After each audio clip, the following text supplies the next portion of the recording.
बच्चों, let's read this question. The question says strongest base in aqueous solution among the following amines is. Option A है हमारा NN diethyl ethanamine. Option B is N-ethyl ethanamine. Option C is N-methyl methanamine. Option D is ethanamine. Option E is phenyl methanamine. Right? The key concept for this question is basicity of amines. Basicity of amines in aqueous solution. Basicity of amines in aqueous solution is basically governed by three main factors. कौन कौन से होते हैं? पहला होता है हमारे पास inductive effect. पहला क्या होता है?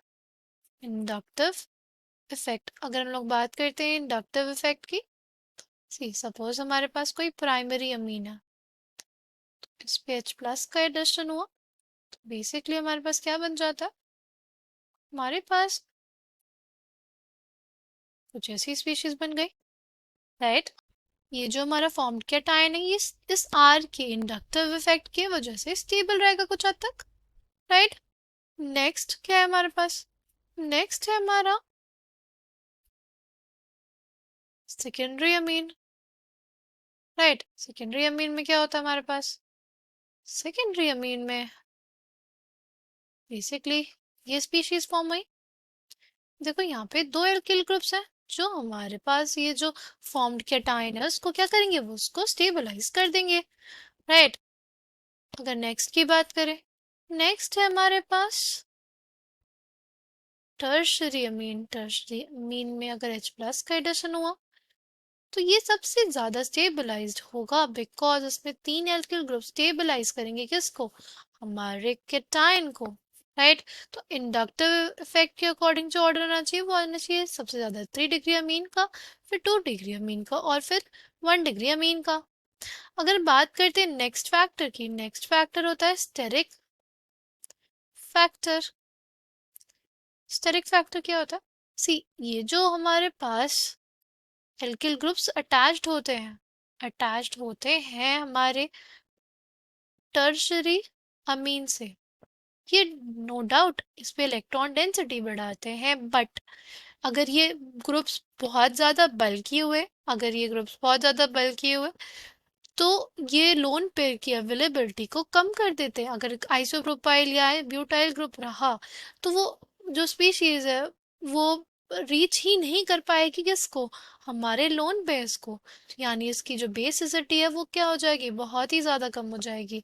राइट? तो उसके अकॉर्डिंग हमारे पास क्या ऑर्डर होना चाहिए? सबसे ज़्यादा प्राइमरी अमीन की बेसिसिटी, फिर सेकेंडरी अमीन की, और फिर टर्शरी अमीन की. ओके? जितना ज़्यादा स्टेरिक हिंड्रेंस, लोन पेयर की अवेलेबिलिटी कम, और जो बेसिसिटी है वो और ही ज़्यादा कम. ठीक?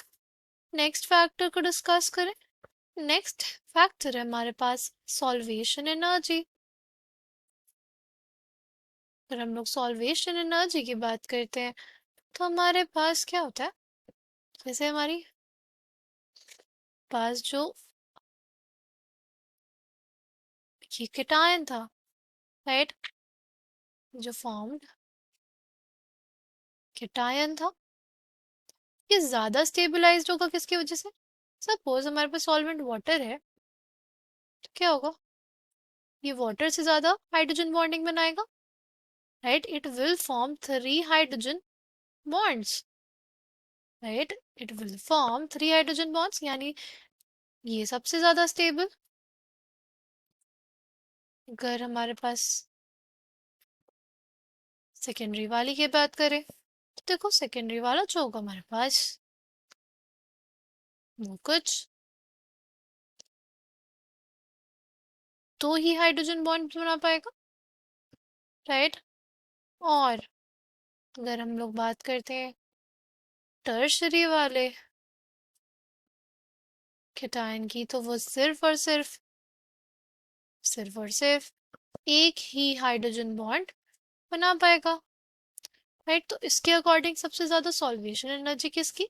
सबसे ज्यादा सॉल्वेशन एनर्जी हमारे प्राइमरी की, फिर सेकेंडरी की, फिर टर्शरी की। अब इन तीनों फैक्टर्स के कंबाइंड इफेक्ट क्या होता है? इन तीनों फैक्टर्स का कंबाइंड इफेक्ट क्या होता है? एक्वस सॉल्यूशन में जो बेसिसिटी का ऑर्डर होता है वो कुछ ऐसा होता है, सबसे ज्यादा सेकेंडरी, फिर हमारे पास आता है टर्शरी, फिर हमारे पास आता है प्राइमरी। कब? जो आर होता है वो क्या होना चाहिए उस केस में? उस केस में आर हमारे पास होना चाहिए इथाइल ग्रुप, राइट?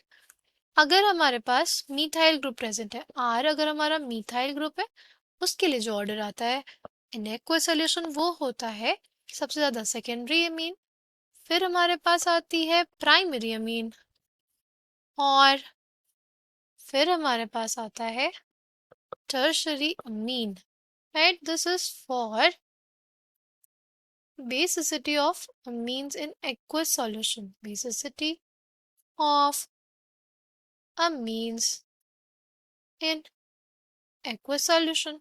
अगर हम लोग बात करते हैं basicity of aliphatic amine and aromatic amine, तो सबसे ज्यादा बेसिसिटी किसकी होगी? ऑब्वियसली एलिफैटिक अमीन्स की। क्यों? एलिफैटिक अमीन्स की इस वजह से होती है ना, क्योंकि जो हमारे एलिफैटिक अमीन्स होते हैं उनके लोन पेयर्स अवेलेबल रहते हैं फॉर डोनेशन। बट अगर एरोमेटिक अमीन्स रहेंगे तो उनके इलेक्ट्रॉन्स जो होते हैं वो डीलोकलाइज्ड रहते हैं, राइट? जैसे एनिलीन है, उसके इलेक्ट्रॉन्स क्या होंगे? उसके इलेक्ट्रॉन्स डीलोकलाइज्ड होंगे ना बेंजीन रिंग में। इसी वजह से हमारे पास उसकी जो बेसिसिटी होती है वो कम होती है। ओके, अब अगर हम लोग बात करें अपने क्वेश्चन की, क्वेश्चन में क्या क्या दिया हुआ है? हमें दिया हुआ है N N diethyl ethanamine, N में N ethyl ethanamine, N meth. सबसे पहले N N diethyl ethanamine, ethanamine क्या होता है हमारे पास? Ethanamine is CH3CH2 NH2, right? अब एन एन डाई इथाइल मतलब इस पे दो इथाइल ग्रुप्स और लगा दिए गए, तो क्या हो जाएगा हमारे पास? हो जाएगा CH2 CH3 CH2 CH3। फिर क्या है हमारे पास? नेक्स्ट है N ethyl ethanamine, right? N ethyl ethanamine, right? ये हो गया हमारे पास। नेक्स्ट क्या है? Next is N methyl methanamine, methanamine मतलब CH3NH2। फिर एन पे हमने क्या लगा दिया? एक मीथाइल ग्रुप, तो हमारे पास बन गया क्या? हमारे पास बन गया एन मीथाइल मेथेनामीन। फिर है हमारे पास एथेनामीन, एथेनामीन है CH3CH2 NH2। फिर है हमारे पास फिनाइल मेथेनामीन, फिनाइल मेथेनामीन। अच्छा, हमारे पास फिनाइल मेथेनामीन, ये हो जाएगा हमारे पास फिनाइल मेथेनामीन। अभी हम लोगों ने देखा ये हमारे पास क्या हो गया? टर्शरी, ये हमारे पास हो गया सेकेंडरी, एंड ये हमारे पास हो गया प्राइमरी। जब हमारे पास आर किसके इक्वल है? टी के इक्वल, तो उसके लिए जो ऑर्डर आया था हमारे पास वो क्या था? सेकेंडरी अमीन, फिर हो जाएगा टर्शरी अमीन, और फिर हो जाएगा प्राइमरी अमीन। मतलब इन तीनों में से सबसे स्ट्रॉन्गेस्ट बेस कौन है? वो हमारे पास हो जाएगा सेकेंड वाला, राइट?